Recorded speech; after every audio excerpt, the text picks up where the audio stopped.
Acknowledgements. I'd like to thank my editor, Kathy Belden, and all the folks at Bloomsbury for championing my novel.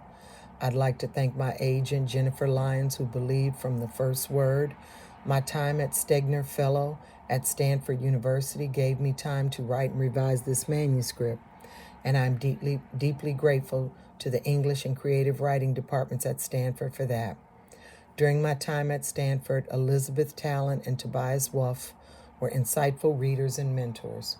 I couldn't have written this novel without valuable feedback and encouragement from the truly amazing writers in my Stegner workshop.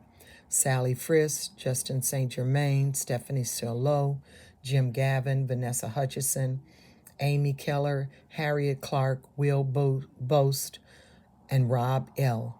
In addition, many other writers have provided me with essential encouragement, friendship, and feedback. Mike McGriff, J.M. Tyree, Molly Antipo, Skip Horak, Shyman Tanaka, Jeremy Chamberlain, Peter Ho Davies, and Elizabeth Ames Stott. In Delisle, thanks to Mark Dedeaux, the Miller family, Sarah Hatcher, Jillian Dedeaux, Alden Dedeaux, Julianne Dedeaux, Dorothy Smith, and everyone in my extended family who always gave me a place to return to and be loved. Finally, I'd like to thank my immediate family, Joshua for being my heart, Narissa and Charlene for being my sister fighters, Deshawn for being my buddy, Kaylani for being my lion, Jerry for encouraging me as an artist, and Noreen for performing miracles every day and making a way out of no way. A note on the author. Jesmyn Ward grew up in Delisle, Mississippi. She received her MFA from the University of Michigan, where she won 5 of the school's esteemed Hopwood Awards for essays, drama, and fiction. Ward was a recipient of the Stegner Fellowship at Stanford and is currently the John and Renee Grisham visiting writer in residence at the University of Mississippi. Her novel debut, Where the Line Bleeds, was an Essence Magazine Book Club selection, a Black Caucus of the ALA Honor Award recipient, and a finalist for both the VCU Cabell First Novelist Award and the Hurston Wright Legacy Award. Books by the same author, Where the Line Bleeds, Men We Reaped. Read on for the first chapter of Jesmyn Ward's Sing Unburied Sing.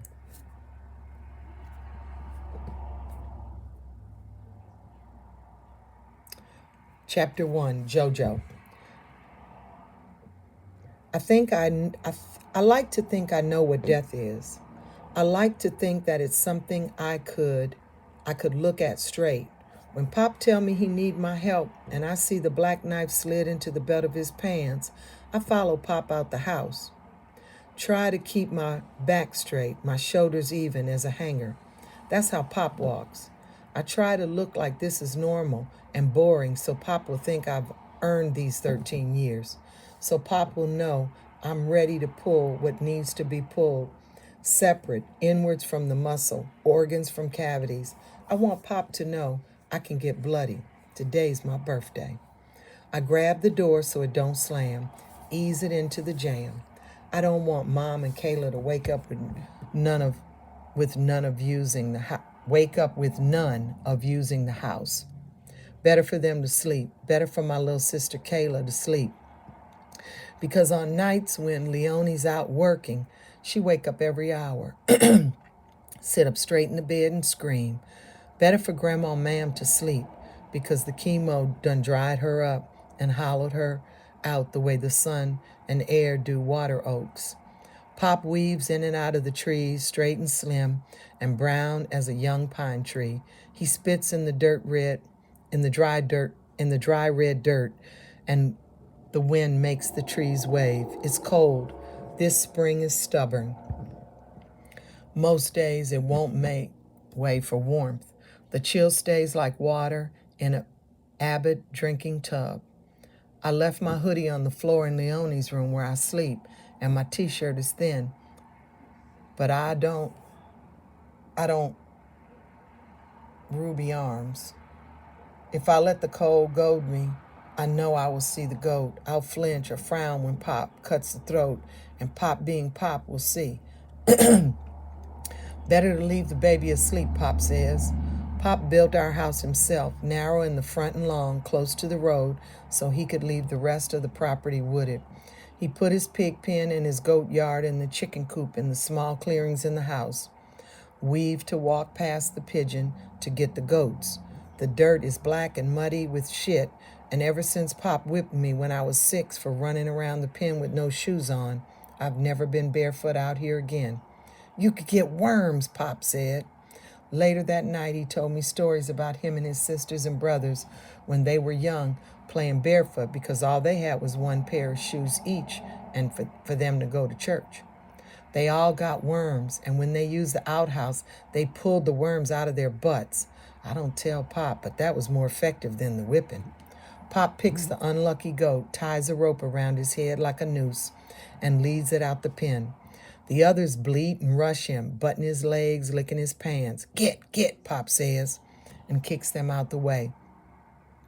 I think the goats understand each other. I could see it in the aggressive butts of their heads, in the way they bite Pop's pants and yank. I think they know what the loose rope tied around the goat necks mean. The white goat with the black splashes on his fur dances from side to side, resisting, like he catches a whiff of what he is walking toward. Pop pulls him past the pigs who rush the fence and grunt at Pop, wanting food, and down the trail toward the shed, which is closer to the house. Leaves slap my shoulders and they scratch me dry, leaving thin white lines scrawled on my arms. Why you ain't got more of this cleared out, Pop? Ain't enough space, Pop says, and don't nobody need to see what I got back here. You can hear the animals up front from the road, and if anybody come back here trying to mess with my animals, I can hear them coming through these trees. You think any of the animals would let themselves get took? No. Goats is mean and pigs is smarter than you think, and they vicious too. One of them pigs will take a bite out of anybody they ain't used to eating from. Pop and I enter the shed. Pop ties the goat to a post he's driven into the floor, and it barks at him. Who you know got all the animals out in the open, Pop says. And Pop is right. Nobody in Bois has had their animals out in the open in the fields or in the front of their property. The goat shakes its head from side to side, pulled back, tries to shrug the rope. Pop straddles it, puts his arm under the jaw. The big Joseph, I say. I want to look out the shed when I say it over my shoulder at the cold, bright green day. But I make myself stare at Pop, at the goat with his neck being raised to die. Pop snorts. I hadn't wanted to say his name. Big Joseph is my white grandpa. Pop, my black one. I've lived with Pop since I was born. I've seen my white grandpa twice. Big Joseph is round and tall and looks nothing like Pop. He don't even look like Michael, my father, who is lean and smudged with tattoos. He picks them up like souvenirs from wannabe artists in Bois and out on the water he worked offshore in the prison. Well, there you go, Pop says. Pop wrestles the goat like it's a man, and the goat knees buckle. It falls face forward in the dirt, turns its head to the side, so it's looking up at me with its cheek rubbing the dusty earth and bloody floor of the shed. It shows me its soft eye, but I don't look away, don't blink. Pop slits. The goat makes a sound of surprise, a bleat swallowed by a gurgle. And then there's blood and mud everywhere. The goat's legs go rubbery and loose, and Pop isn't struggling anymore.